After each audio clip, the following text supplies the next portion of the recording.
That's our music, right? I hope.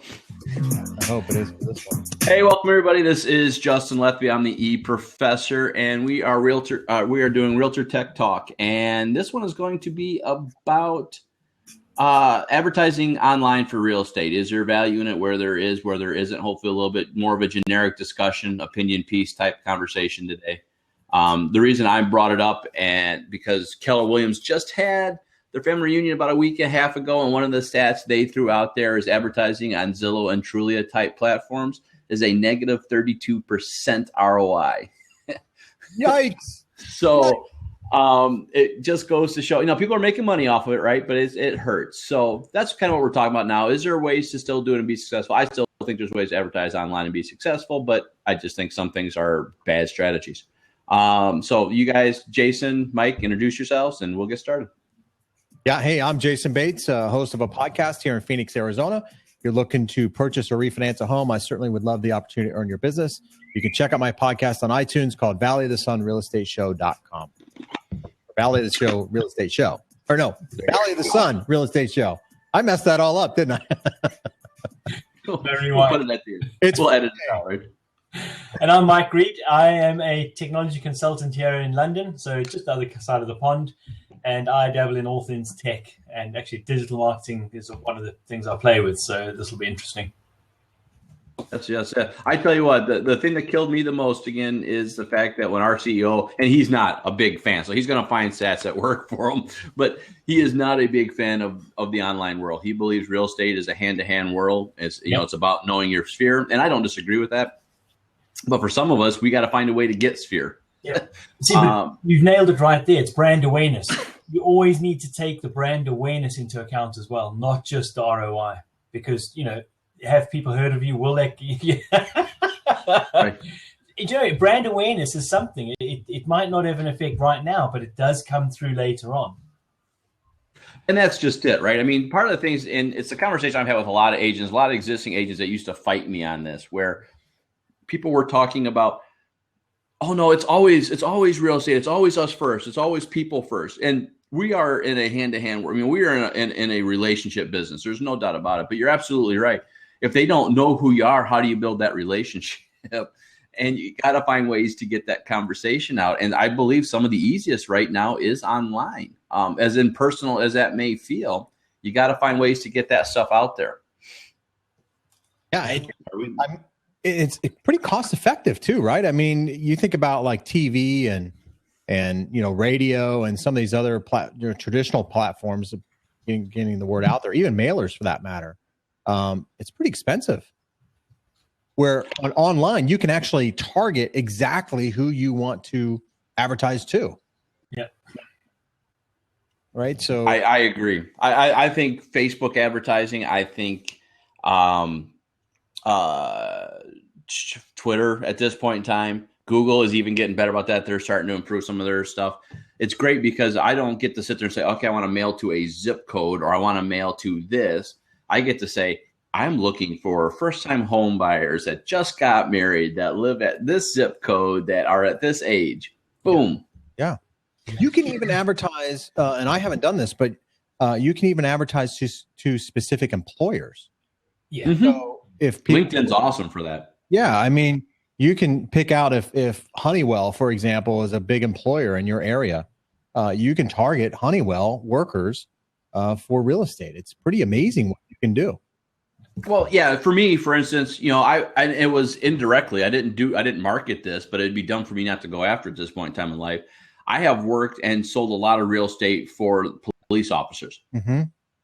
So why not market to them online? Yeah, exactly. See, the beautiful thing about the Facebook side, though, is you get all the stats. You can actually start seeing your return. And I think just one point here is that if you're using a telephone number in your online advertising, make sure it's a different telephone number so you can actually track the calls. Yeah, good point. Right. It's always great going, oh, we got the clicks, we got this. But how many people, the third of them clicked on it? How many called you? Right.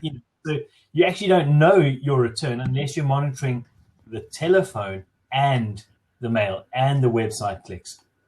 So you just my one thing, phones. Make sure you got a unique number on that one.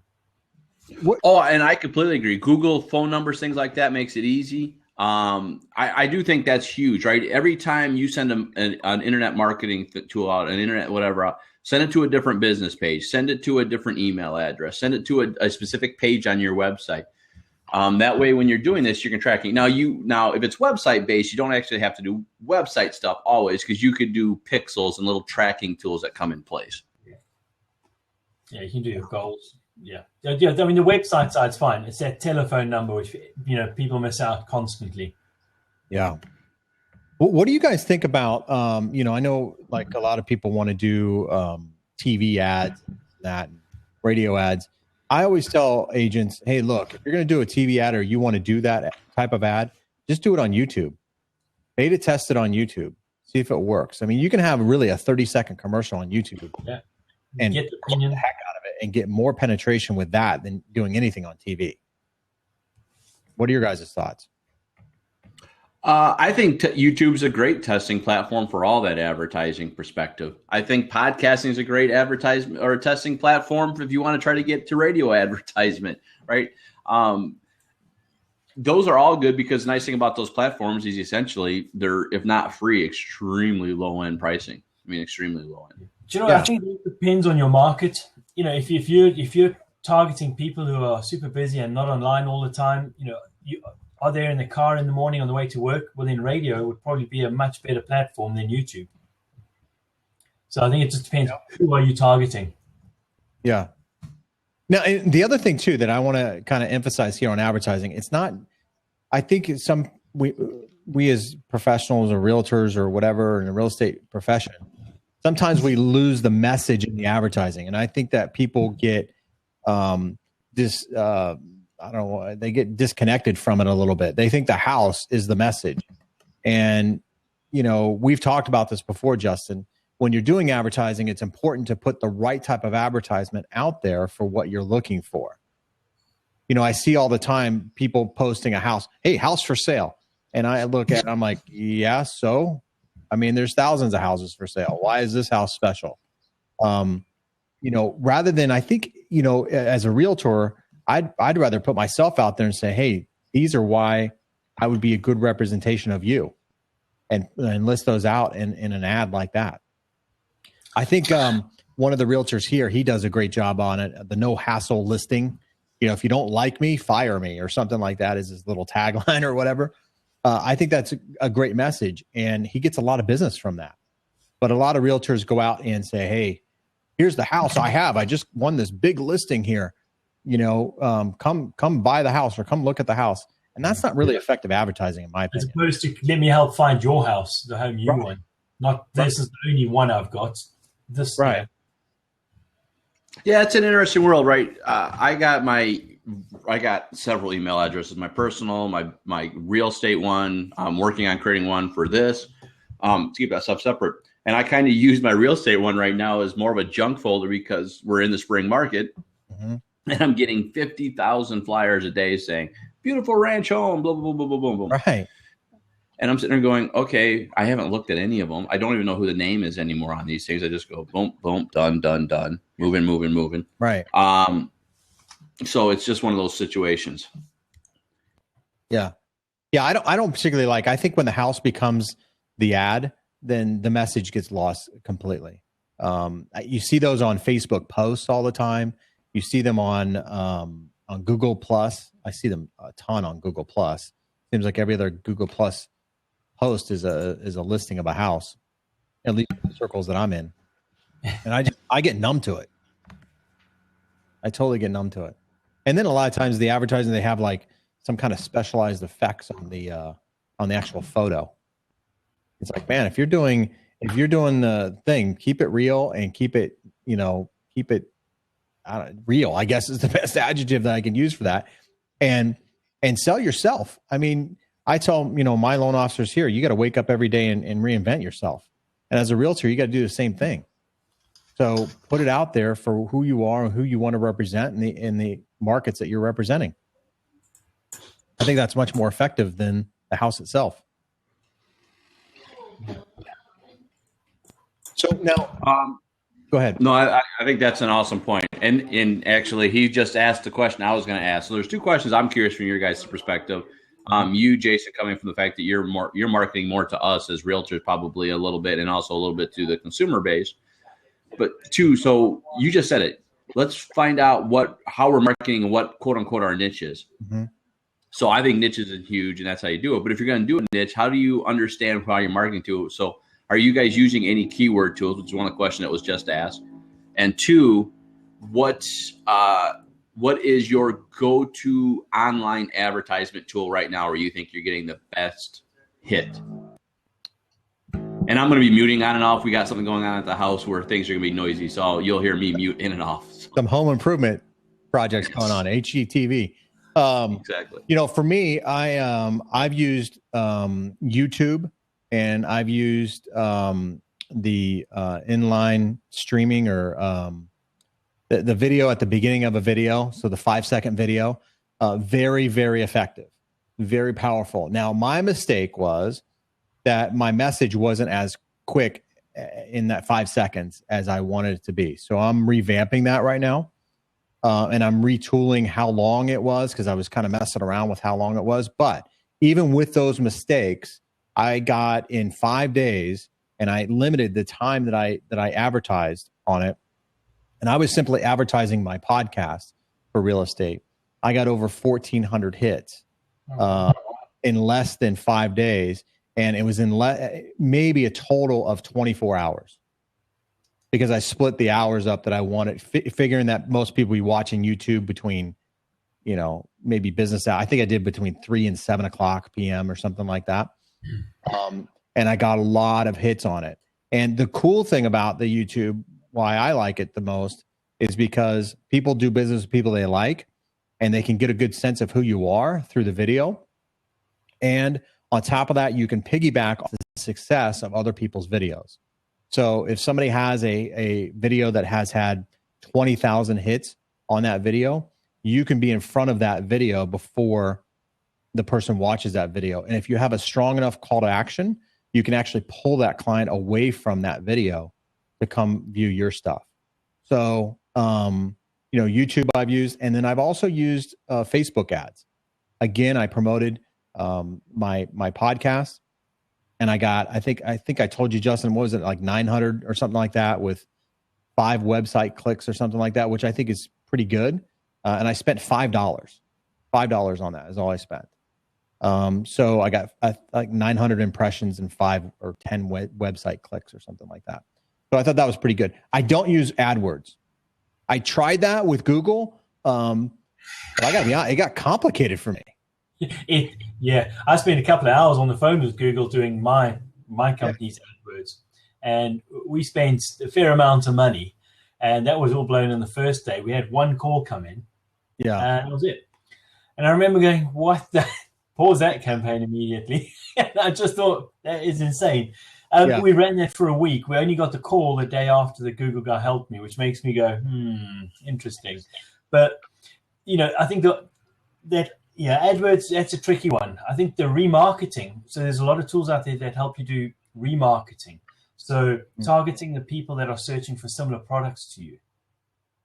Those are the tools which do help. But once again, there's so many of them, but they really need to be watched very carefully. I had a recent incident in January where we were using a remarketing company, but they delivered, the website hits almost doubled. And we couldn't work out why. We thought, this remarketing company must be doing a great job. Yeah. But it was all a bot. I mean, and, so when you start looking into what they're doing, it's going, hang on a minute, it's a complete con. So you got to be really, really careful. Yeah, I'm not sold on Google AdWords. I'm just, I'm a big proponent of put it out there, and if it looks good to you, then it's going to look good to somebody else, and, let the tips fall. That's exactly what Google wants. Their whole thing is stop worrying about your SEO. Yeah. Deliver content that people want to read. Yeah.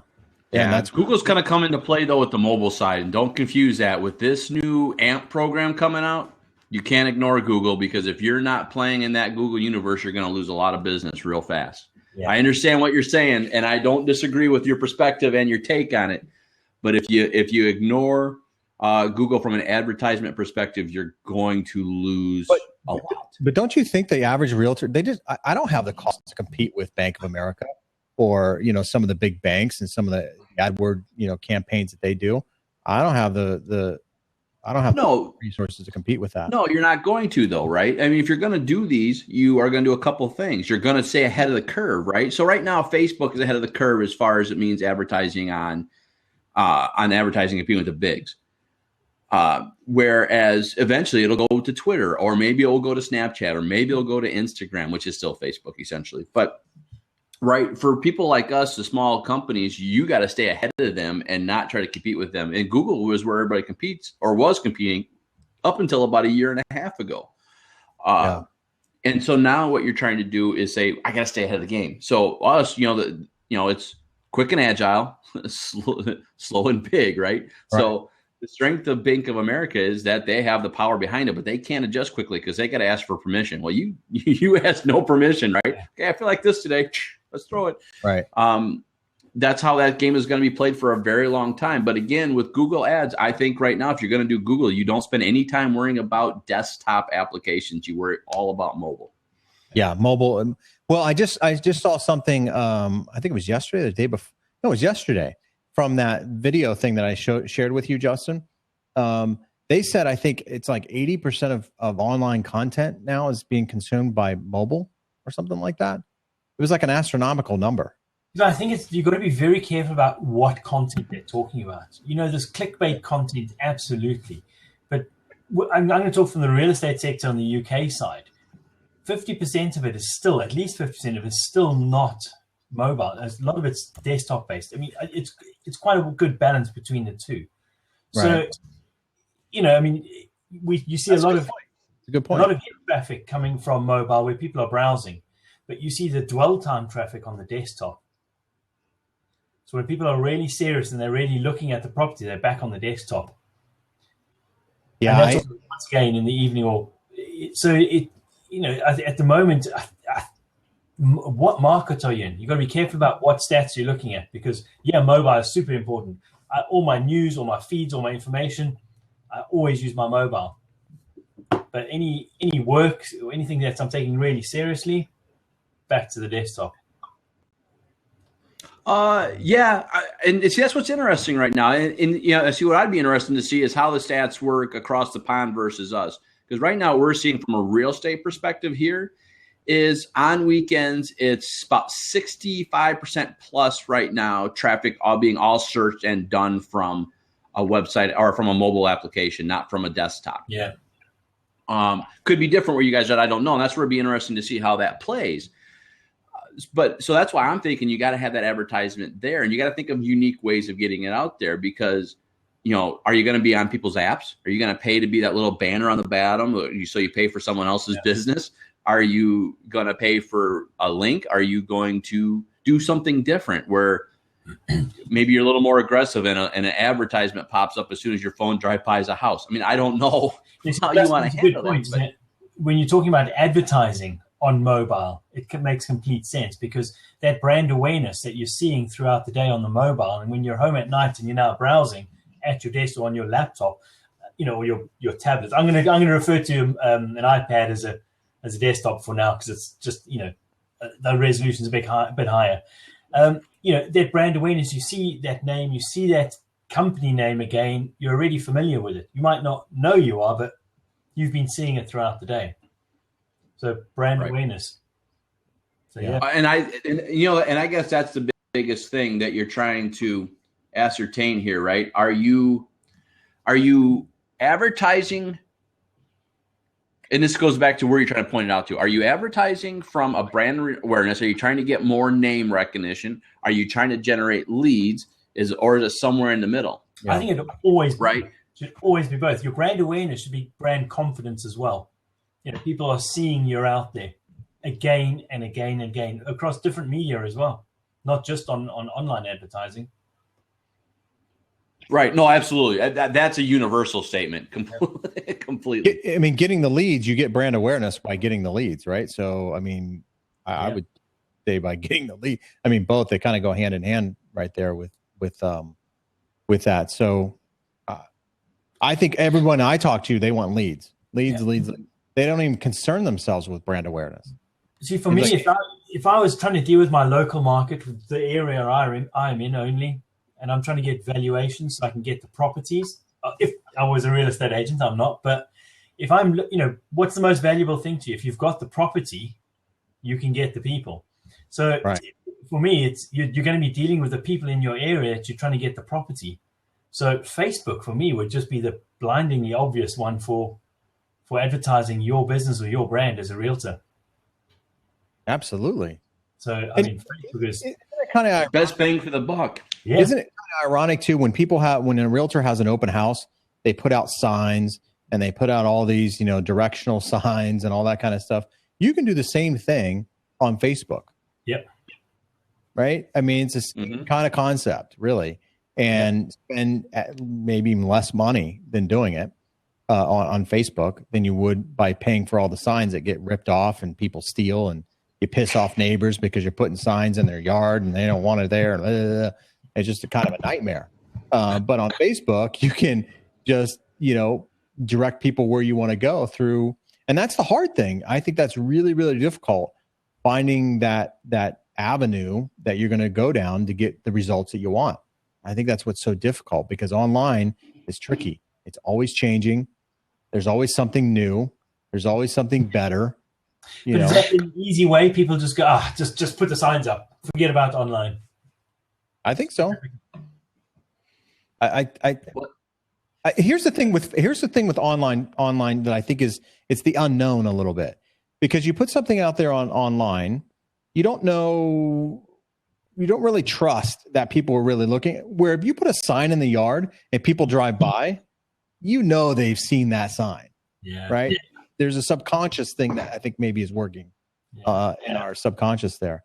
Where online, you don't really trust the stats. Maybe there's some bots, there's this, there's that. And it's really hard to really gauge the involvement in the advertising.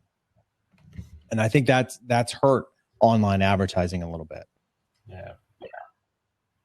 I don't disagree with that, but my whole thing on that is I think you get so much more analytics from doing it online than you do from any other format of advertising. Yeah.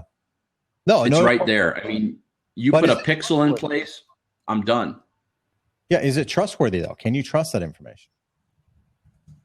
To me, I'm a tech guy, so I'm that person. I'm always going to say I trust that more than someone telling me that data when they're just guessing based on assumptions, right? Is this more accurate than the polling surveys that are going out right now across the country about who is the leader in politics? Grief, man. Those things are the most inaccurate pieces of crap I've ever seen in my life. Right. At one day, Trump's already won it all. The next day, he's in last place. Probably somewhere in the middle is the right answer. But, so I'd rather have that, because at least at this point in time, it's recording actual clicks. Now, can somebody play and spoof the system? Absolutely. I mean, I could create a pixel out there. I could go pay $5 and I could have them obliterate my site, and I can advertise 1 million hits in one day for probably $5. So is it legit? No, but at least I can record some of that stuff, and also if I forge the system, Google and Facebook are smart enough to know that someone played and hacked the system, right? Right. Yeah. So I like the data. I think there is no perfect system, but I think it's more trustworthy than anything that we have in place right now, as far as recognizing and being able to analyze analytics coming from our advertising, and are we getting the best bang for our buck? You see, maybe that's where, if you are scared of the online advertising, put $10, $20 down and say, I'm just going to run it for a few days and see what happens. Yeah. Like I said, I spent $5. Yeah. Spend nothing. $5, tweak it, spend another $5 and see which way you got. Did you get a difference by changing the wording, the headline?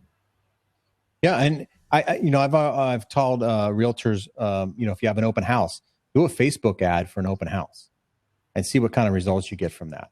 Run it on, Wednesday through Friday or Saturday morning or something like that in that particular area for that particular zip code, the target market. If it's a family type home, then market it toward families. If it's a single bachelor kind of pad, then market it toward bachelors, because you can do all that and see what kind of results you get. Yeah. And if you get good results, then look at, doing other things. Statistically speaking, right now, best bang for your bucks are going to be marketing to your sphere. If we're just going Facebook, I think we all kind of agree right now. If we're going to go best hit per dollar, it's Facebook, right? I don't think anybody argues with that fact at this particular moment. Yeah, right. So statistically speaking, you talk to all internet marketers, you talk to anybody out there, the best people that you're going to hit right now is going to be the people that already know you, people that you already have in your sphere. Put your email list in Facebook and advertise to them. They're going to work with you. Right. And that is going to be best per click dollars you're going to get. Now the trick becomes, okay, say I got a new agent that just starts out, and yeah, they got a database of 70, 80 people, maybe, whatever. And they have always more than that, but that's what they know right off the top of their head. What is their best strategy? Is it to do what Michael said, grow brand awareness? So I'm trying to get more people on my business page. Is it to advertise listing transactions? I got new sales on the block. Is it to market my website? Is it to market a niche and a giveaway item? I mean, how do you guys see this? Because that's where I'm looking at it from right now is, okay, I got this. I want the biggest bang for someone else that I'm trying to coach. Where do you direct them? Justin, because you could sit there and throw a dart somewhere and you're going to get a hit somewhere. Yeah, for me, your baseline should always be, you always need to be thinking about your brand. Is this what I want my brand to be showing? What will people think when they see my brand? So your brand awareness it should be included on everything all the time. And then there will be times when you go, well, actually now I need to possibly play a bit more because I need to advertise a certain thing. Does it fit in with my brand awareness? Yes, go for it. Right. And that's where I think realtors get a little lost. What exactly are they do? Are they a buyer's agent? Are they a listing agent? Are they a luxury agent? Are they a first-time home buyer agent? Are they new home sales? Are they, fix and flippers for investors? What exactly is their niche? Greg's popping the big pop filter out there. Well, I know.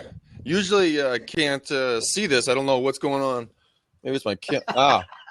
Freaking cleaners came in and jacked up the camera. Not to call you out on anything, but Hey, dude, big pop filter there, Greg. They say about people with big pop filters, huh? Yeah, that's Donald Trump about pop filters, right? Big hands, small ears, whatever. And I think you guys are right? So I think branding and niching, I always refer to the term as niching, not more than branding. I think we're all talking the same thing in that regards. But again, from a Facebook perspective and from an advertising perspective, one of the things you got to look for is, that's great, they brand you, but people just surf around here. So how do you capture them, right? How do you advertise and still get that bang, right? It's great to have them aware of you, but if you don't grow your email list, you don't grow your database, you don't have a business. Yeah. No. You definitely got to have that database, no question about it. But so how do you convert brand awareness to database? That's what I'm asking. Well, you create landing pages, you do other things you got to give away. You got to do some kind of giveaway. You got to incentive. So you could do if you're doing remarketing, so you're looking at other people online, what they're doing, and you've got a strong call to action on your advert. That's possibly one way to get them. Sure. And that's pretty much what I do. I just want to make sure that we're all thinking kind of the same thing. If anybody has a more unique idea, because again, to me, it's about staying ahead of the game. And a lot of people doing landing pages. Justin, if there was a way to have one advert on the internet that gets everybody to subscribe all the time, that would be amazing. But no, I think it's not a one-day challenge. It's a long-term challenge. It's organic. It's your pay-per-click. It's your retargeting. It's the whole lot needs to come together. Not just one of them. It is the retargeting, but you have an ad roll. They can upload your database, and then it can retarget to your database or any other email list. So you're not going to send emails to them or market to them. They're just going to be you're going to see your brand everywhere they go on the web. Who's that? Ad roll. Good company. Is there an audio issue, or is it just me? It just sounds a bit purpley orange. Because I hear myself, and that's incredibly annoying. See, I don't hear anything at this point. Man. I don't hear any issues at all. So I'm the problem child. Okay. Make sure you don't have a second blab session. I got caught by that this morning. Yeah, second window can do that. Get that reverb going. What about because I do the Facebook thing on occasion. and put some money toward that. Very little money. I don't do a whole lot. But I know landing pages, you mentioned landing pages there, Justin.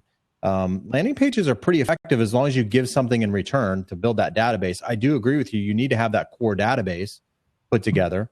But you can do advertising in that sense too, to get additional likes and things like that, right?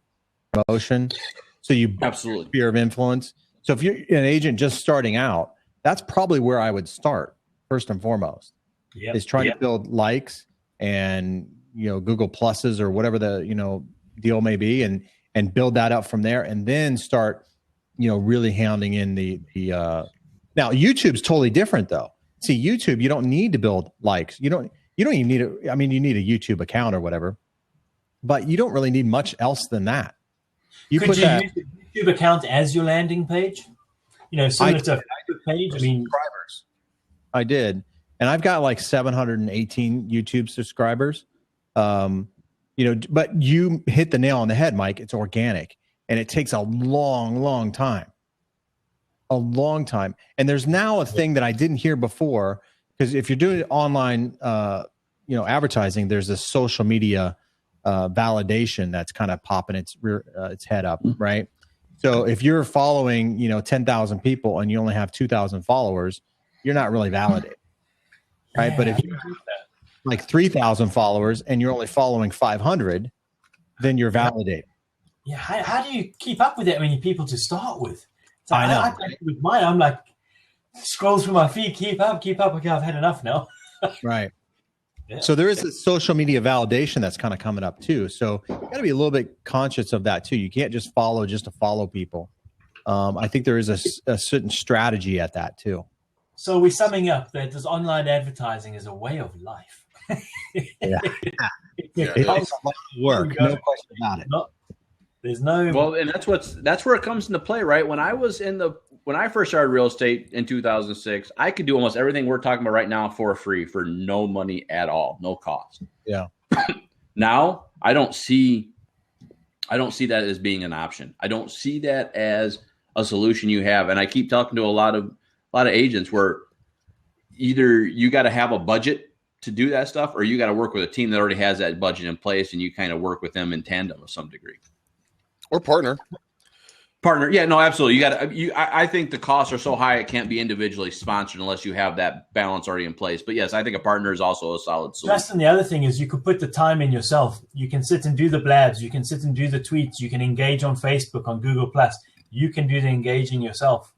You can. Right now, Facebook Live. As you know, Justin, Facebook Live. They're if you do it and keep doing it, they're going to push you to the top of the newsfeed. They're going to give you preferential treatment. They are. If you're in the early adopter on this, which I have sorely lacked at becoming, and that is just an epic fail on my side. But it's going to change. Today, I'm going to do my first live. I keep saying that. I'm going to do my first live. Right before I go on for my podcast, talking about what we're going to talk about, or who we're going to have, this whole 9 yards, giving a little tip and trick for the weekend. I don't know. Maybe it's going to work. Maybe it's not. Maybe nobody's going to show up. Maybe everybody's going to show up. Who knows? But if it's going to keep repeating up at the top, you guys know Grant Cardone. That man is a fiend for self gratification and being seen everywhere. But you know what? Every one of us just shook our heads, going, "Yeah, I know Grant. Yeah, I know Grant." So why are we not doing that? Justin, Jason, Michael, why are we not doing that in our own areas? Because I don't have the stupid thing. Yeah, I got an Android. You're Android, huh? You androids. Actually, you I'm there? on the right side of the pond, I get nothing. I saw you pop in as Selzner things. Did you see that that's actually going to go to Facebook pages as well very soon? People are already starting to get that added to their pages. Yeah, absolutely. I was pretty pumped on that. I was 40 minutes late for that thing, unfortunately, but I'm going to go watch the replay later today. There's a lot of Facebook stuff on there I cannot wait to learn about. But remember you, Justin, you were just saying about you could do everything that you were just talking about for free, right? Well, Facebook Live, where's this damn thing? This thing right here, free. Oh. And it's going to reach, I have 1,500, almost 1,600 friends on my Facebook page. That's a lot of people it could potentially touch. And majority of these people are not my high school buddies. These are a lot of more business, people that are around the country and around the world. Right. I don't know. Why not? No, I agree with that. But I worry about two things with this, right? I worry about two things with the live situation with everybody getting it now. One, people like us, business folks, are going with it for a business perspective. Facebook will start pinging that as not what they're going for. Prove that throughout time that they'll just do this. Once it becomes too much of as a muddy mess, they'll say, done. Yeah. Go to your business page. So I worry about it from that perspective. I think live is free, great from a free perspective. But then again, what they're going to do is force us as business folks, as marketers, to go back to our business page. And again, if we don't have that 1,600 people on our business page where we have like 200, now we're not getting to everybody again. Right. The algorithm. The only way you're going to get those people is by constantly engaging. And once again, you need to put the time in. Oh, yeah. No time. It's time or money. It's time or money. Time. Yeah. Time is a finite resource, I think. And I think, time or money, but I still think your time will be of higher value than your money, because paying somebody else in some other location to tell your clients what you do. I mean, well, if time is money, then what about all the time that we're wasting? If you're in the car listening to some dumb pop song or some dumb DJ that's talking about something stupid that doesn't have anything to do with your life, you're like, oh, well, I'm just driving along listening to this dumb person. Or you could prop up that phone, go live on your car, talk about what's going on, interact with people, be a human being, or listen to a podcast or a book or something like that. Educate yourself or entertain and educate other people from what you've already learned. Absolutely. You have two ways, one way to work, one way from work. So pick one, go live. Maybe go live on the way home. Talk about what you did, what you experienced, how your day, ask people what their day was. Then, that might be able to maybe, calm you down, maybe get some social interaction on a positive level before you get home to your spouse, and, deal with whatever they got going on. But guys, I've got to shoot again. I've overstayed. I'm going to be late. Well, you don't overstay, but have a good one anyway. Kids shouting at me, where were you? We'll see you, Mike. Thanks for joining us, bud. Hey, Mike. Cheers. That's funny. But what about like the Periscope thing and Facebook Live is kind of the new thing. Are we just getting a new thing again, or here's the challenge too, right? I think Twitter is a big place to put advertising. I know they have Twitter advertising. I haven't tested it yet, and I haven't spoken to anybody who has. If somebody has, please chime in. But Twitter, I believe, is, I think, the fastest way to get a message out. I think it's better than Facebook to get a message out and to have a call. It's a call to action in of itself, right? Because at the end of every tweet, there's a link. And most people, if they read the tweet and they like the caption, they'll click on it. So there's a call to action right there. There is, Justin. I'm going to have to hire you to help me decipher this thing called Twitter. I am quite literally Twitter retarded. I cannot make the damn thing work. I open it up. I'm like, now where? What do I do? Who do I find? How do I search? No, Twitter's what I'm going to say. Bird, right? Yeah. Twitter's a unique bird. It's hard to have. Twitter is advertised as the best place right now to have a conversation. Mm-hmm. Right. So if I wanted to have, like me and Jason do quite a bit, if I want to have a conversation with Jason, okay, I put it on there because I know me and him are going to talk. Now, the problem with Twitter becomes, and I did it wrong in the very, very beginning, where everybody that liked me, I liked them back. So I have 1,600 people that I have no desire to have conversations with. Actually, I think I'm like at 2,000 at this point in time. But anyways, the number is just insane. And the problem is, the way I'd recommend Twitter at this point in time, from an advertiser perspective, is what Michael was talking about. That's where you get on there, you have a couple hashtags, and you just have conversations around those hashtags, and you just build that branding, that relationship. And that's free. Again, that's free, but that's time. That is time. Mm-hmm. Over here on the right-hand side, I got a monitor. I'm always running Twitter on that side, trying to catch conversations to communicate with. From the Twitter, what it is cards, right? Advertising Twitter is card-based. You got to have a little marketing image that you're going to market all the place and send it. Now, you can do a Twitter card for free, and it will get to all your sphere, all the people that you have friended in Twitter. Yeah. But if you want to advertise other people, then you got to do it. Now, bang for a buck, Twitter is cheaper than Facebook and Google. But that's because no one's really doing Twitter ads. So they're trying to do really cheap pricing right now. Well, yeah. And I'll say a little warning. I went in to do a Twitter ad 2 weeks ago, and, I'm a pretty straight shooter. And there was, I don't know, there's a Twitter. The problem with Twitter is you get a lot of creepiness on there. You get these Twitter after dark. Stay away from that stuff. Yeah, really? Big breasts, women and all kinds of stuff trying to just, they have fake Twitter accounts or whatever. They're trying to promote porn and all that kind of stuff. Well, apparently someone along the line, they were on my feed, and Twitter wouldn't allow me to do an ad because I had inappropriate content. And so you got to be very careful. Twitter is kind of a personal kind of thing, but if you want to use it for business, for advertising, make sure your Twitter account is cleaned up, that your friends aren't posting inappropriate stuff, because Twitter does see that and they won't allow you to do advertising. Now, well, again, and if you got very early on, it's hard. There's no way to monitor that. Okay, so I'm on Twitter. What do I do now? How do I find someone? You tweet. How do you find someone? You tweet. Well, let me ask you this: if you're going to be doing Twitter and you think you want to have conversations, who do you think you're like? For me, my audience is realtors. Who's your audience? Everybody. I mean, real estate agents and, the general, public. Because I want to talk about my podcast. I want to talk about my real estate team. I want to humanize myself on all levels.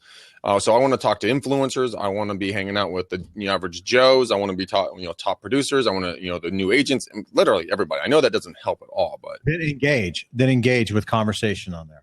Just start with. I would find like a hashtag. I would start out with something local in your area, right? So one of the things I always recommend, for instance, I will get on chats with Chicago Bear Talk or Chicago Bulls Talk. So I'll get on those little hashtags, start having conversation with local people just to get my feet wet to understand how this whole world works. That's where I got my first steps. I said, okay, I'm a basketball fan. Let's have common ground, and I'll start talking to people that way. I'll do stuff that way. The other thing is you had a huge opportunity this right before this session, right? I had 13 likes before I even started the session because I was just interacting in the Blab session. Yeah. 13 people like me. So now I'm having side conversations with them through Twitter. Oh, cool. Yeah. All right. So. I think it's fantastic. I really like Twitter. Now, the problem is most realtors, and I was talking to Jorge about this, Cuervas there in Chicago, and he said to get realtors on a Blab is very difficult because most of them don't even have a Twitter account. And if they do, they don't know how to use it. And so they just kind of give up on it. They're all into Facebook or Google Plus, and Google Plus, I think, might be dead. I don't know. It's not dead, but it's definitely going to be redone. There's no doubt about it. Really? Yeah. Why? How so? Around here too. They're going to break it apart. Google Plus as a social atmosphere is not going to exist like Facebook does. You're not going to come into Google Plus, and this is how I see it. They haven't announced this, but this is kind of what you're seeing happen. You're not going to see Google Plus. Everybody comes in there and goes, has chats and goes, does this and goes, has all these things.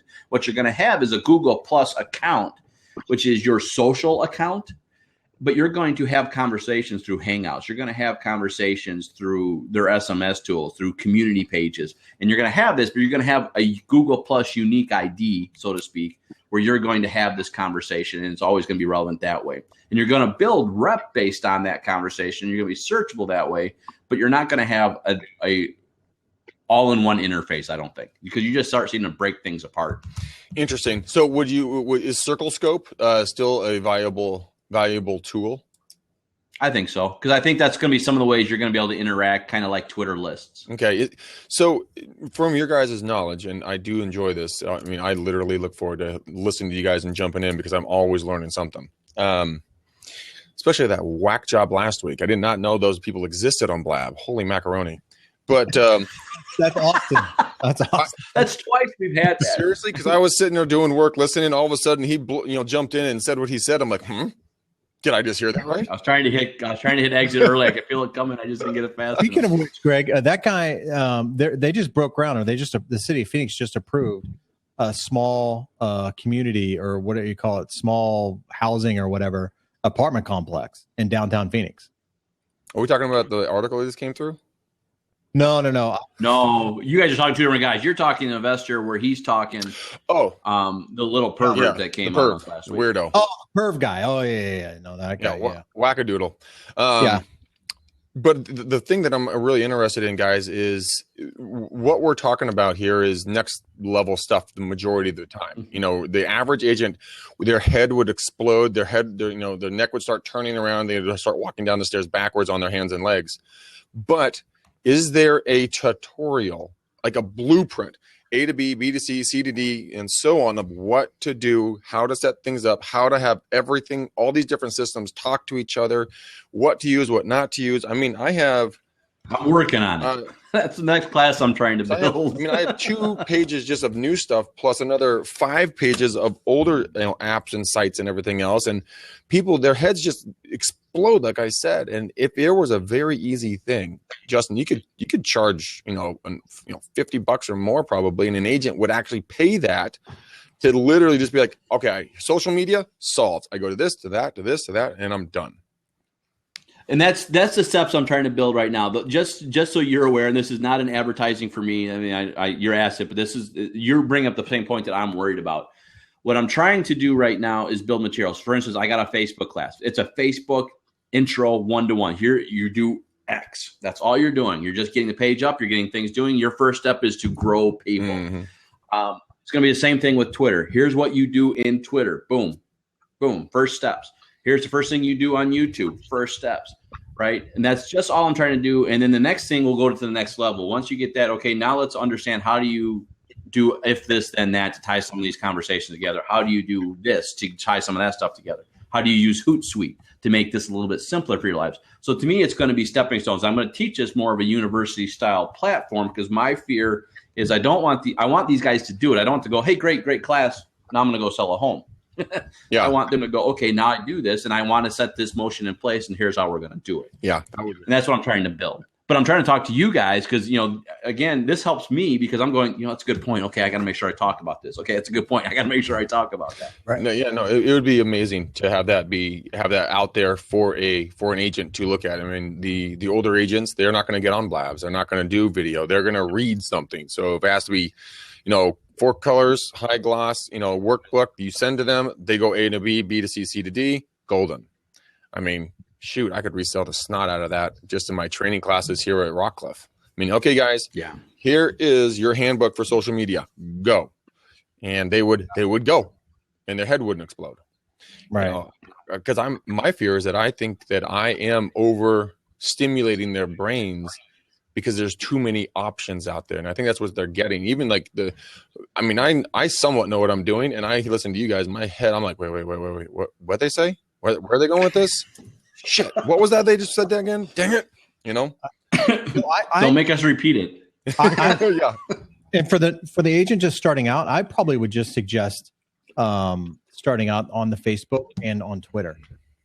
I wouldn't even mess with Google Plus, to be honest with you. I mean, I know it's it helps with some ranking. I put some articles on there and I get some SEO on that article and I see it pop up or whatever.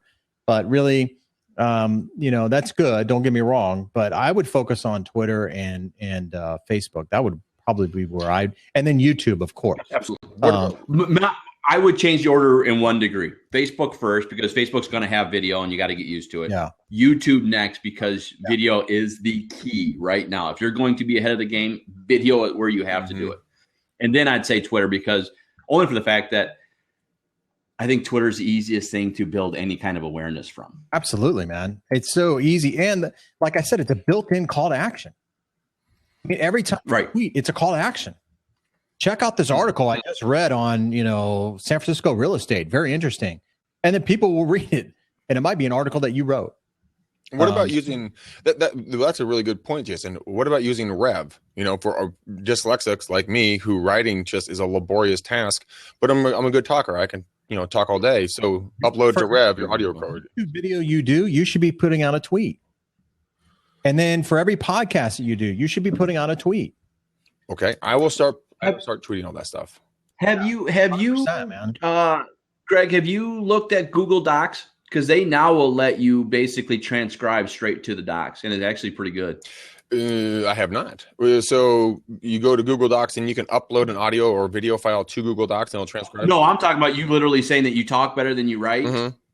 I typically do anymore. I just talk straight into Google Docs and it writes it all for me because my brain thinks way faster than I can type. Yeah, it does do that. See, this is the stuff I'm talking about. You guys are awesome. Yeah. Hey, I'm going to send you a link here too, Greg. That I think would be very helpful. I'll share it here. Yeah, that'd be great. For Twitter, use this service here. Use it sparingly. You don't want to be considered to be a Twitter bomber There is a term out there for somebody who tweets like every 30 seconds. That is not going to happen. But you can with this tool, right? So this tool, what it does, it automatically will tweet for you. Really? Yeah. So every time you do let's say you want to do a promotion of your live streaming for your YouTube stuff that you do, a week in advance, you can send out tweets, once every 2 days, once every 3 days, once every 2 hours, whatever, to promote. Hey, come subscribe, check out the live conversation we're going to have. If you want to partake, here's the link, whatever. Right. I do that for the Blab here. A lot of cases. So what is, guys, for the people that are going to watch this later and yours truly, what is considered, there's an unwritten rule on Twitter, there's a lot of them, but what's that? What are the ethics within Twitter in regards to tweeting, like once a day, twice a day? What? I do whenever, man. I don't think there is any. I kind of look at it as the morning paper. So I get up and read some Twitter feeds, Tweety feeds. So here you got two different premises. You got some hardcore advocate Twitter guys saying that you got to do it a few times a day, or unless you're having a conversation. But if you talk to people like Guy Kawasaki, who is a huge social media maven, he says every chance you get. Yeah. And his whole goal is if he gets a complaint, he does it more because he knows he's getting it. He's finally found the right number to hit. Well, he's also Guy Kawasaki. I mean, he's a little bit of a big dude. He owns a motorcycle company, right? Same guy? I'm just kidding. Not same guy. That was good. He has a 10, man. He's the fastest guy on the planet. Yeah, he's a stud. In the media world, he does some really amazing things. And I tend to go with that philosophy because my thought is, I'm just going to hit it out there. If someone yells and says they're done too much, that's fine. Then I'm not for you. I'm okay with that. I'm okay with someone saying you've done too much or you've done whatever. I'm 3-4 times a day, usually article based because I'm pasting on Facebook. I'm then auto putting it to Twitter. And then I have a couple conversations with Jason or a couple other people that I'm trying to make relationships with. And that's how I do it. So, for me, if I'm getting 5 times a day, I'm doing pretty good. And that's kind of my goal. Okay. But that's me. And I think it just depends on everybody out there. Now, there are plenty of tech people that are on there every second, and they're averaging probably about 30 posts a day. That's annoying. I mean, my dad. But they're conversations. Don't get it wrong. It's not like they're saying, hey, check out my article. Hey, check out my article. Hey, check out my article. They're saying, hey, Jason, what'd you do last night? Or boom, boom, boom. That's what they're doing. I mean, they're actually having conversations on there. Gotcha. Okay. Or the other thing too, Greg, that's really pretty powerful. And I've had some success with this, is that if I go out to lunch and I'll say, hey, great lunch spot in Phoenix, check out, this for the, lunch or whatever, I'll get people that retweet that. Hey, been there. That is a great place to eat, blah, blah, blah. And it's like kind of silly in my eyes, but it does promote engagement. And I've even had restaurants saying, hey, thanks for the shout out there, Jason. You do an at blank restaurant, right? No, I'll just name the restaurant. If they don't have a Twitter, I'll search them on Twitter or whatever if they have a Twitter handle. Mm-hmm. But yeah, if I want to mention somebody in the tweet, then I put their Twitter handle and it automatically notifies them if they've been mentioned in a tweet. Okay, I will start with that. I will, and try to add pictures. It's almost like Instagram. Instagram and Twitter can be almost similar, really, because with Twitter, you can add the pictures and even small videos, 15-second videos or whatever. Right. Like, Instagrams. Now add GIFs to Twitter. You can. GIFs and stuff. Yeah. So I just added that last week. Oh my gosh. Yeah. So hey, you laugh. You say, oh my gosh, but what people are doing, what you're really starting to realize is people are using GIFs more because it's an easier way to throw out an emotion or a thought process than writing those words. So you're seeing a lot more done. Watch Facebook. It happens a lot. I know I do it a lot. I got a couple of friends when I'm doing Facebook Messenger. It's way easier to do, touchdown, GIF or something like that instead of congratulations or whatever. You bring up a really interesting point. I was just talking about that, like the difference between Jason, it's your birthday. So instead of everyone writing happy birthday, Jason, I wish you a great day, go and do a video. Hey buddy, Hope you have a great day. Awesome blabbing with you. Best wishes. Don't burn up in Arizona. Talk to you soon. Right. But I epically failed on that. Damn it! I got to go repost. I got to post a video for my brother. What a dumbass. Yeah, just post a freaking photo of him. Going, hey bud, I really miss you. Happy birthday. No, you. Yeah. The other thing too, once you get a lot of Twitter followers, right now I have, I think, like 2,100 or something like that. I start categorizing people into different sections. Twitter lists. Yeah, Twitter lists. So Twitter allows you to put people in different lists. So I can put realtors in one list. I can put mortgage people in another list. Arizona people in another list. Whatever. And then I can go to those lists, and I can either make them public or private. But a good way to build your Twitter following, Greg, is to find somebody who has a real estate list, and then you follow all those people in that real estate list, because the likelihood of them following you back is pretty high because they're in a category that is in your genre or your niche. Can you just search like real estate list or something?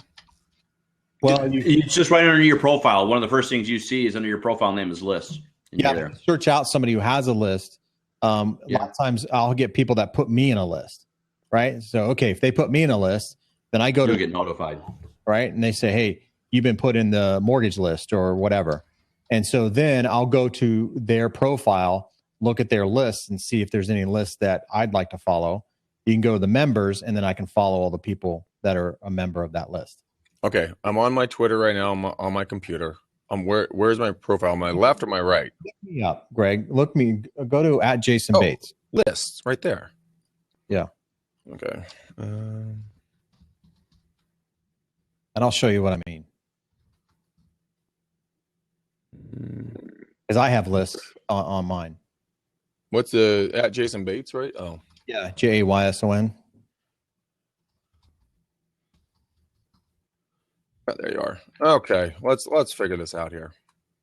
See, this is the epic level that I'm trying to describe to you guys. Okay, so I followed you, Justin. Now I'm following you. So now what do I do? So now you should be able to look at my list by clicking on my name or whatever. There's your name.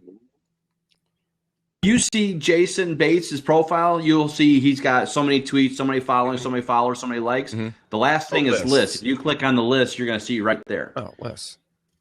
And you'll see all the lists that he's in. And then you can actually click on those lists. Stuff like that.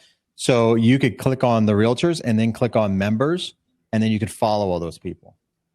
You could also subscribe to the list, and now you have it in your own feed. Yeah, there you go. Subscribe to the list. Yep. And then if I post, it goes to them. If you post, it's going to everybody, but people that follow that list will see it in their aggregate feed. So think of Twitter like Craigslist. No matter what's happening, it's a feed that's just rolling. Okay. All the way down. So if you follow a list, so that the ability to follow those conversations is easier. Again, Jason has 2,000 some followers, and I have 1,600. There's no way I'm following that all day long without doing lists. The other thing that's nice about a list is this.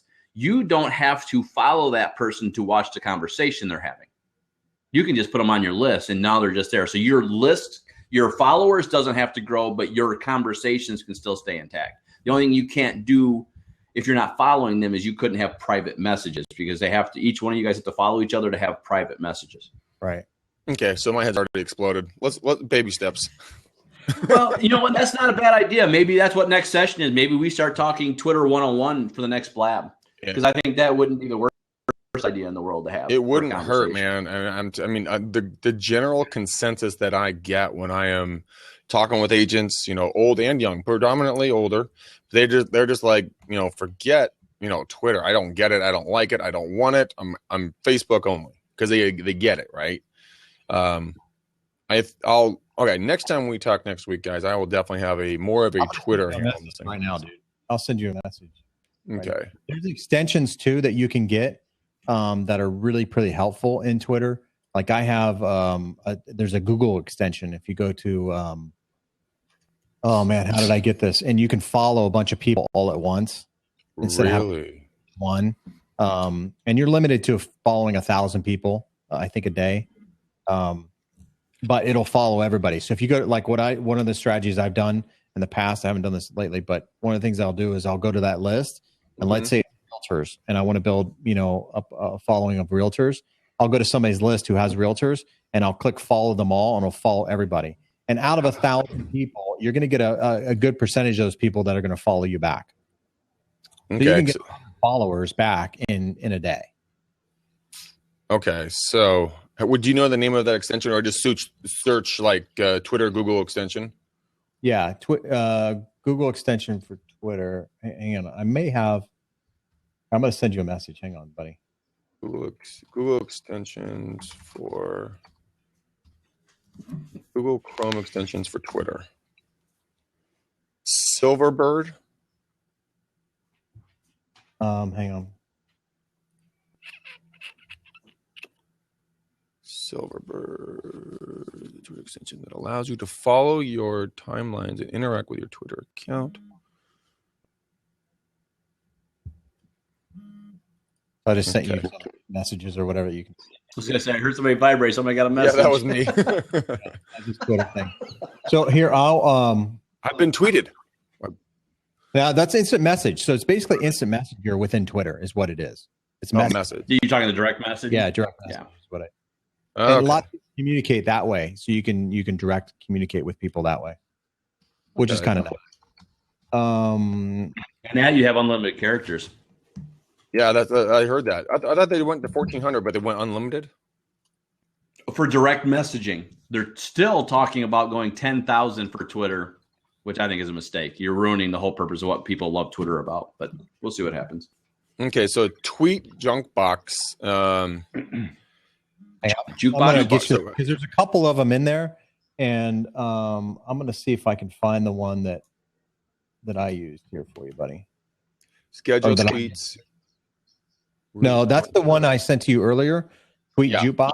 That's a scheduled tweet. Totally separate. That's not an extension. Yeah.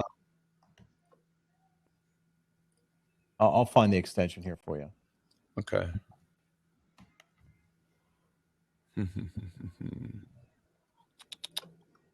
Show doesn't need to stop. Let's see here. Come on. MailRite just did tweet IP, and then friend follower. I think that's it. Wait a minute. Hang on. There's friend or follow. No. That's a paid service. This is a free. I think Tweet PI or Tweet I or whatever. Tweet IP. I think that's a paid service, which is actually really good. It is. I've heard some good things about it. They're both free. Okay. Let's see. I think they both have premium models. No, they're the price. There's a silver and a platinum, and there's $6.17. Who came up with these pricing numbers? I know. It's UK pricing. They're all overseas companies. Oh.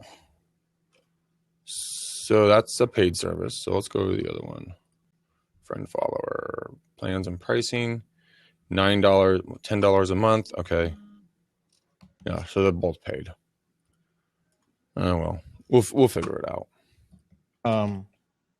So how have you guys best used Twitter? Is it for your day jobs? What we all do to get paid on a current basis, or is it for show promotion, property or loan promotion, or like Jason, for you, a new loan product came out? I mean, are you talking about that, or is it just like any other social media site where 80-20 rule, don't be boring and just talk about the BS that everyone sits there like, oh hey, look at my new house at 123 Main Street. Boring, right? I mean, so talk about something informational for the consumer. Is that correct, or listener? Yeah, well, you want a combination of everything. So at least from what I can gather. So I do, I followed the Phoenix Chamber of Commerce on Twitter, and then I'll retweet their tweets. And a lot of times they have cool stuff about local things that are happening, the botanical gardens or whatever, that kind of stuff. Mm-hmm. And so I'll retweet about, some tourist attractions or something like that. Or sometimes they'll have weather updates and stuff like that. You can tweet about that. Retweet about that, and you can actually set that up on an automatic kind of thing. And then I tweet obviously about business, I tweet about my podcast. I set it up so that every time somebody follows me, I send them a tweet back saying, hey, check out my podcast. You probably will get that tweet, Greg. Can you automate that? Yeah, that's automated. So like you just someone follows you at 2:00 in the morning, then boom, hey, check out my IFTTT or Zapier will both automate that stuff. Okay. Okay, IFTTT, yeah. Message or whatever, and it works out. I think it works pretty well. I turn it off a lot of times if I follow a lot of people at once, because I don't want that message. Sometimes I've kind of learned that message can be a little numbing. Because if I get 100 people that follow me, now my Twitter feed is nothing but, hey, thanks for the follow. Check out my podcast. Hey, check out my podcast. So that gets a little numbing a little bit. Yeah, I could see how that. So if you're going to be using any of these paid services, probably turn that off. But if you're doing it one-off, like I found you, Jason, and you, Justin, then it'd be like it's more organic, it's more authentic. Correct? Yeah. Just tweet about. Yeah, I find conferences, and especially like for you for teaching purposes, if you got a class going on and you just taught Twitter, turn off that IFTT recipe real quick, because again, you're going to start boom, you're going to get this amalgamation to just crazy. If you go to conferences, I turn stuff off at conferences because it just becomes insane. Yeah, just by that alone, you're going to get follows all the time. You got a good point there. I'm going to tackle this thing and see if I can wrangle it down to my common. See if this extension will work, Greg. Click on this Chrome extension. I don't know if. No, it's a dead link. Yeah, you got a bunch of garbage in there for the link. You click on that index thing, huh? Okay. Hold on, let me just grab the whole thing here. I'll just put it up into a new. Yeah, it's a dead link. Yeah, no, that's not a link. All that code isn't a link. It's a dead jargon. It's dead something. What they'll do a lot of times for extensions, so you can't do things like that because they don't want to get that. Those kind of spoof the URL. Twitter follower is what it's called. Twitter follower. Twitter follower. Yeah.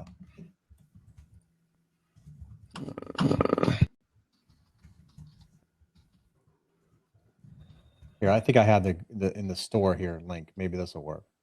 Twitter follower. Twitter follower. Google Chrome store. Yeah, it's in the Google Chrome. Yeah. There it is. Add to Chrome. Checking. Add extension. Yeah, I got it. Now what do I do with it? I caught the car. Now what do I do with the car? There you go. So now what it'll do is it'll put it up a little square in the upper right hand corner of your Google, right next to the URL or whatever. Mm-hmm. So now when you're in Twitter, it should have a follow or unfollow button in the upper right hand corner of Twitter. I have the little blue bird.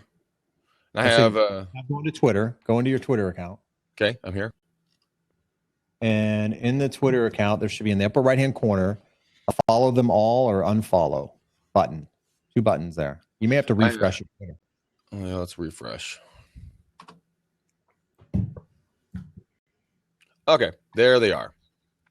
Okay, so now when you go into some a list of people you want to follow or whatever, you click follow them all, and it'll automatically follow them for you. And then you can unfollow them if you want to unfollow them. Okay, so I'm going to go to yours.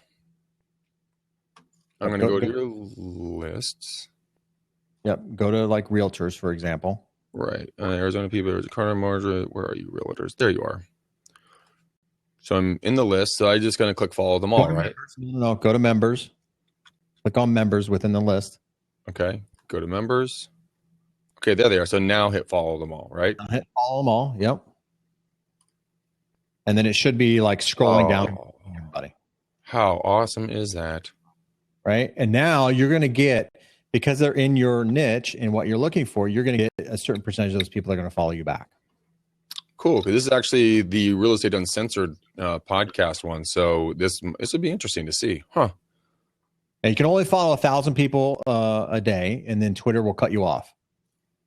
And you can't follow more than, what's the other? Which is fine.